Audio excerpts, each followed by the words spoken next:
This is David Toulis, and I'm a journalist who cares a lot about law and court cases. And my file, the Basil Marceaux file that I have among my stacks in my office at my home is 3 inches thick, and the leading documents in there are 2 cases: Chattanooga versus Myers, which is I think 1990, and the second one is Chattanooga versus Davis, and those are cases that are of special interest to Basil Marceaux, who is an inveterate fighter for constitutional liberties, widely misunderstood person. He is called a perennial candidate in the story, I think, in last Sunday's editions by Andy Scher.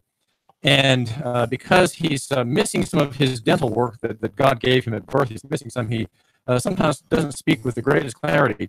And that is the excuse Andy Scher had in his story, referring to the goldfinch flag. And I emailed Andy. I said, Andy, that's a mistake. It's not the goldfinch flag that you sort of humorously are alluding to. It's the gold fringe flag against which Basil Marceaux, the candidate for governor, has made complaint in the past. And he's done that, as I explained to the reporter, because the gold fringe flag suggests maritime and international jurisdiction in a state court that's really inopportune and inappropriate. And that's why some patriots and constitutionalists make a big deal out of that. It's not goldfinch, it's gold fringe. Please fix it. Andy Scher at the Chattanooga Times-Press did not fix the online version of that story, making Basil Marceaux look even more slightly ridiculous than perhaps some people think that he is. But he's really not. Basil Marceaux is 65 years old. He and his wife, Katana Deaver, reside in Saudi Daisy. They have 2 grown children, and his website is basilmarceaux007.com. And that's because why Basil Marceaux is at basilmarceaux007.com. Well, back 7 years ago, I used to be basilmarceaux.com, but I forgot to pay the bill for the handle, and found out that someone bought the company and never changed the bank thing, and someone stole my handle. And today it's in Romania. A person in Romania owns it now, selling women's lingerie with my name on it. Okay. So I had to change the handle. So I carried this badge on my name. It says the Congress gave a soldier who never smells the mustard of gunfire may come forward. Well, I'm coming forward, and then they're supposed to be immune from all crimes, including murder. That's what James Bond was. He was immune from murder for wrong things. So I think it'd be a good handle to start with it. So that's your handle is basilmarceaux007.com. Now you're running for governor. The deadline passed, and when it did, Andy Scher had his sort of perfunctory story in the paper, really not really saying anything about who you are, but somewhat gently ribbing you and the other candidates as well. All of whom have very sort of simple, direct handles, simple, direct names. Now, let me ask about your the things that you want to be arguing for in the campaign. Rick Taylor is near us, by the way, Ocoee. He's a very conservative, free market sort of person, homeschool dad. There's a man named Mark Coonripke Brown whose main issue is made out to be by Andy Scher and his sort of offhand story that he's upset about the taking of a pet raccoon. Then there's Mark Clayton, who's an anti-lug butt activist who ran earlier as a Democrat. And then there's you. You're the leading, you might say, the leading alternative field to the establishment crowd, which is led by Diane Black, Randy Boyd, and Speaker Beth Harwell. So those are the leading Republican contenders for governor. And they have big money, big names, of course, all the respect that my listener probably should be giving to them, Basil Marceaux. But why are you running for office? What are some of the things that you want to get done? I continue to run for office because no one, even after I told them against the law, no one ever changes the law. Even if you get Supreme Court rulings, they still don't listen.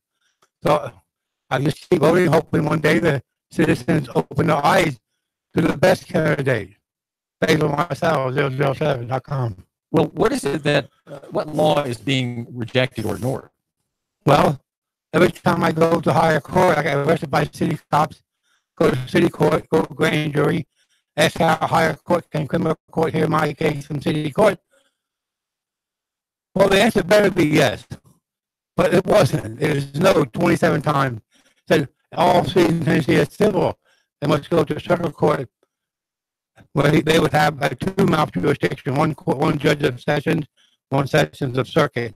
Well, that court don't even exist, ever built. What you're saying, well, just back up here, Basil Marceaux. You're saying that you have a right of appeal, but the state has not created a court that's proper to hear your appeal from a criminal matter in a city court. Not a civil court. Civil court. A circuit court. A circuit. Well, in Davis, in the city of Davis, and the city of Chattanooga, Myers, and Davis, it said in there that it goes to circuit court, which means they have two jurisdictions. I always joke with the judge, open the court, that way I'll make sure you get two checks, one for circuit, one for session. And what that's for is when a citizen walks appeals, it's not a lawsuit, it's an appeal. And you get a brand new tried de novo case. And then the records don't even come, the records come there and it gets thrown in the trash. Okay, basically, you're throwing in a lot of things here all at once, and I think it's getting a little confusing. You're talking about sessions courts. Sessions court is county corporation court. It's not a constitutional court. It's a court without a jury. It is a convenience court. It is a court where things are rushed through, and sometimes the people are rushed through. It has nothing to do with that. It has to do with circuit court being a two-mouth jurisdiction. Explain that. Why is that important? Why can't the appeal out of sessions go to circuit or criminal, depending on the nature? Because right now there are one-mouth jurisdiction, and it's for lawsuits. Okay, this is not a lawsuit, just an appeal from a city court or a sessions court or any court, any county court in the state of Tennessee, even the criminal court. If you're found guilty there, within 10 days, you file 2705-101, and you can transfer it into circuit court, and now it turns civil, and that can even be murder. What you're saying is that my listener, and this is an important point of just a detail for my listener, if you have a case, a criminal case or a civil case in sessions court, you can appeal it for a trial de novo in a circuit or criminal. Is that right? Yeah, criminal cases. That's under 2705-101.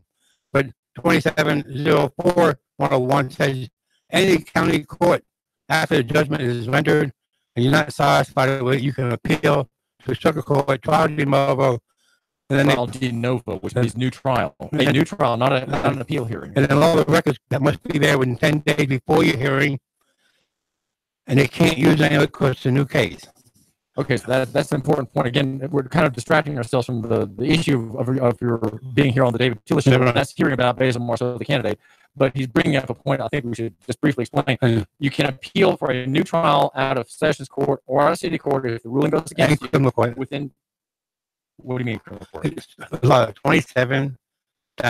27-4-101 says in any county court, once judgment is heard and you're not satisfied with it, you can appeal to the circuit court, trial de novo.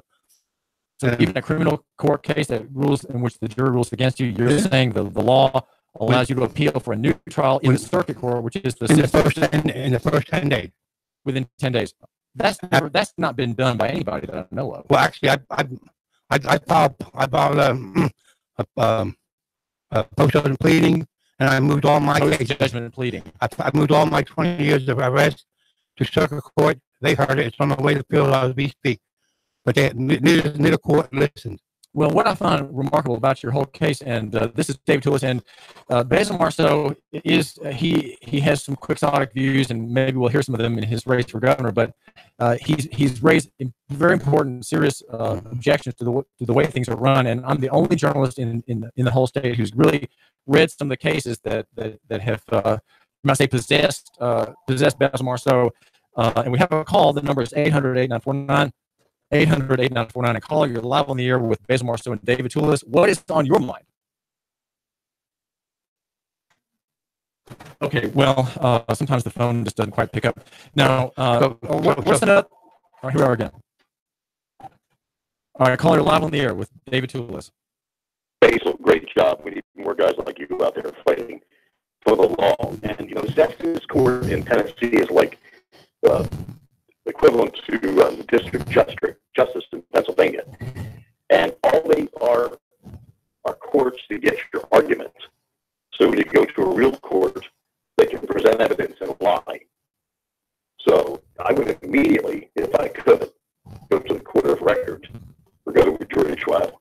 Any court that's not a court of record, I would abandon, because the purpose of that court is to get rid of you and or to get your argument for the real court and the real trial, so they're prepared to lie against you. Thanks. That's a great answer. But we found in the past that you can't trust a jury. They more believe them than us. So you could go to jail for a simple thing. Right. You'll go in if you have a jury. The jury is swayed by often appeals to envy by the prosecutor. I've been to cases like that, trials like that. So I find Marceaux. So I'm the answer I find for this whole thing is we need to disassemble the Bar Association and create a new complaint system.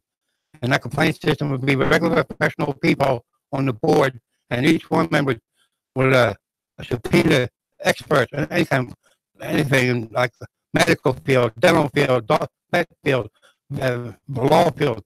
And we all, right now, the way everything's going now, every club that we make complaints to, there's a 99% dismiss clause, which means no one wins except the clubs and their friends.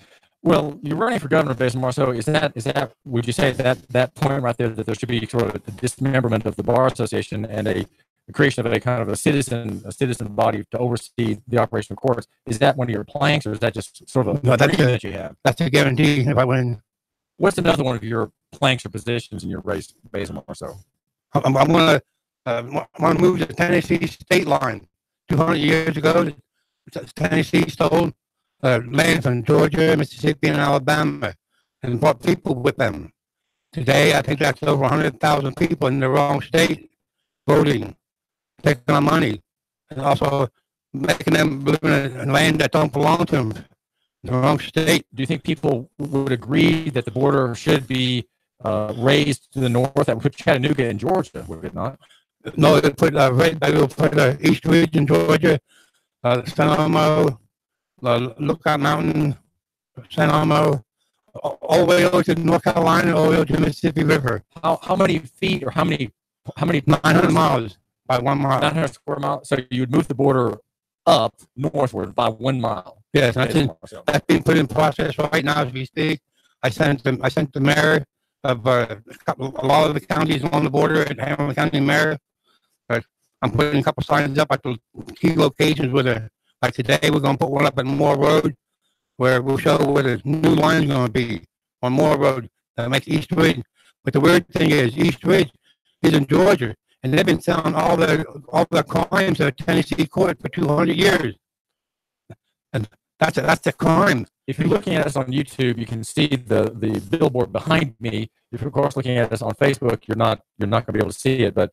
We're talking with Basil Marceaux, and is that like the main argument of your campaign? Is that one of the main points you'd be making, Basil Marceaux? Yes. Actually, I come to the conclusion if these people were still stolen back then, it's like kidnapping them way back then. Didn't tell them they were in those other states. So collect the tax money off them, make them at gunpoint. I was reading in the book of Jeremiah this morning how the prophet tells the Israelites to be content in Babylon, to be content in their place of exile. Should not Chattanoogan's and others who would be shifted over to Alabama or Georgia under your proposal, should they not be content to be in Tennessee and not yearn to be back in Georgia and Alabama? Why don't you just leave things as they are? Because it was stolen in the beginning. But none of the victims today are objecting to that, Basil Marceaux. Well, you want to change that? No, actually, there's a survey out there, about 50 people I asked. 35 of them actually think we need moved and agreed that would be slavery. They didn't know. No one knew they were kidnapped. No one knew anything.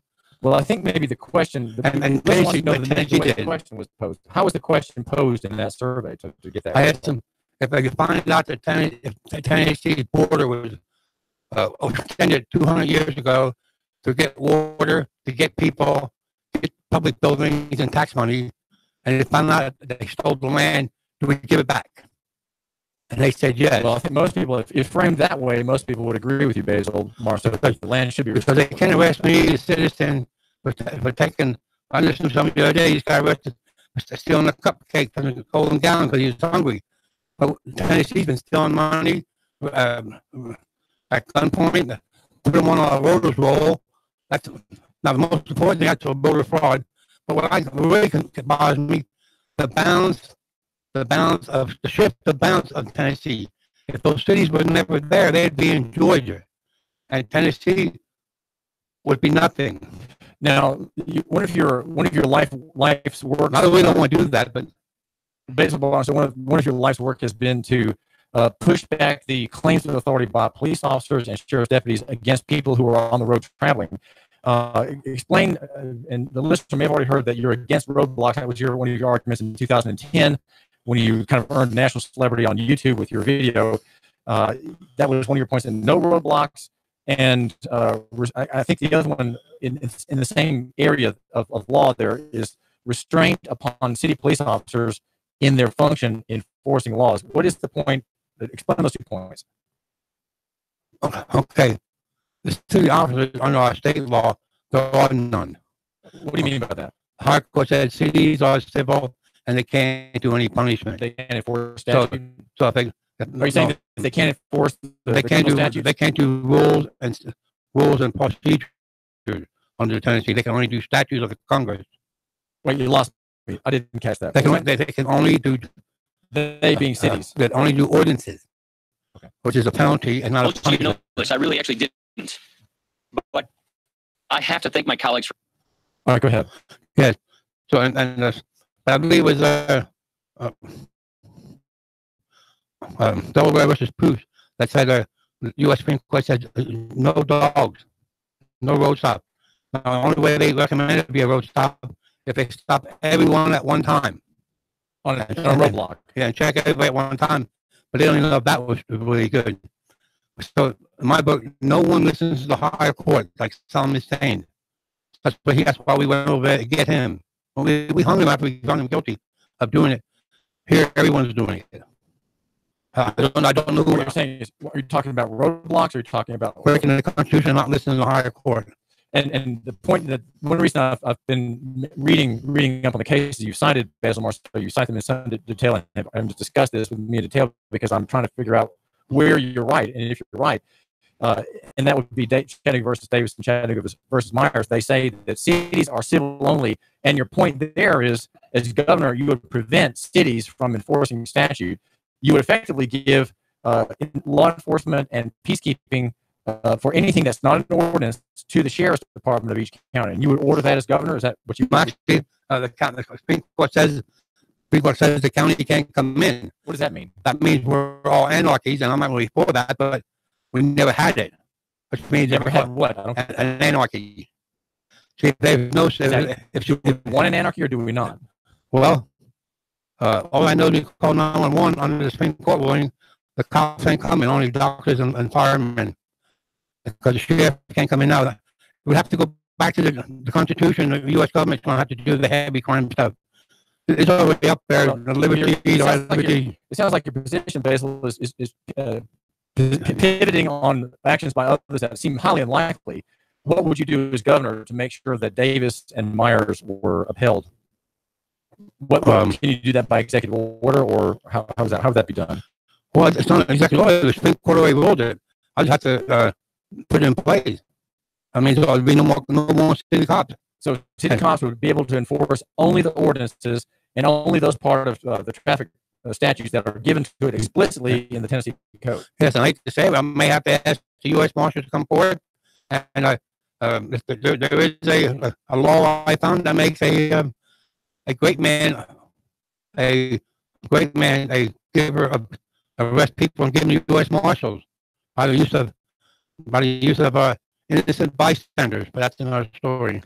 Well, that is something you said before, and in that point, the country's not following you. Well, I know that's another story. I can't see that. We do have to go on another dimension because it's too long to say. Well, okay. What other points that? But you go to my website, you can read about it. Basil Marceaux, what other points would you like my listener to consider as parts of your plank in running for governor? I always put Christ first in most of the stuff I do. I have to say, if all my listeners vote for me and I win, I'm going to have the very first Christian debt jubilee, and every citizen in Tennessee debt would be wiped out, except for real estate debt and rent debt.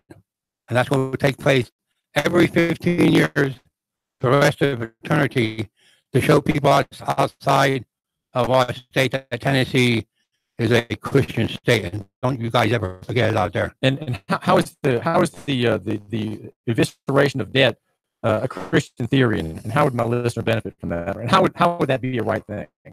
Well, the Bible says there is a such thing. If we all live by the Bible, well, then we have to put it in place, because it was put in place originally because the kingsmen, the guys that all the money, used to charge us too much interest for our money we borrow. And today, like for instance, I just got to take it from somebody wanted me to borrow me $200, and they want me to pay them 85% interest. Well, when we give everyone, clean everyone's debt record, and that'll drive that price down to 3% interest, and they'll be walking for 3% interest. But right now, they have us over a barrel. So, and the debt that's been created, Basil Marceaux, is not real debt. It's not an actual coin. It's all on paper. It's all right. It's all digital currency in Federal Reserve dollars, which are not any lawful claim at all. So you have kind of a pretended debt that people owe in something that doesn't really exist. The Federal Reserve dollar, does not actually exist as a legal promise to pay. Yeah. So as governor and as a 007 member, as a 00.com member, I have authority to do as a judge of the land to change anything doing with land. It was never done before in history, but we need it. The citizens need a break today. So, but you all need to vote for me so I can clear all your debt. And well, does that not the idea of a debt jubilee, Basil Marceaux, infringe on the interests of people who have extended the credit? Would it be banks and credit unions and the like? Well, mortgage companies. That's what the Bible said. We're here to teach them a lesson because they overruled. Just bob in their ears, and from now on we'll keep it there. But the Bible is just like, how many fish were in the mountain, in the basket? Was it 5 or was it 7? One side said that every 50 years we have these jubilees. The other one said 15. Well, we're going to start with the 15 and see how it works. But it was always designed to keep the credit market safe from corruption. And right now, if they're charging 75% interest, that's racketeering and extortion in my book. Well, I think most loans, Basil Marceaux, are something like between 6 and 15% per annum. Yeah, for real estate, you get these small loans. They're 19, 25. So this is David Phillips. We're talking with Basil Marceaux. Basil, thanks for joining our listener today. Thank you. Go to my website and y'all have a nice day, and God bless you. That's Basil Marceaux. You can find out more about him at basilmarceaux007.com. That's basilmarceaux007.com. This is David Phillips, and my Basil Marceaux file is 3 inches thick, full of cases and statutes, and I've been discussing things with him, trying to find out more. David Phillips. Chattanooga Morning News with Russ and Val. Weekdays from 6 to 9 a.m. on Nooga Radio. 92.7 FM.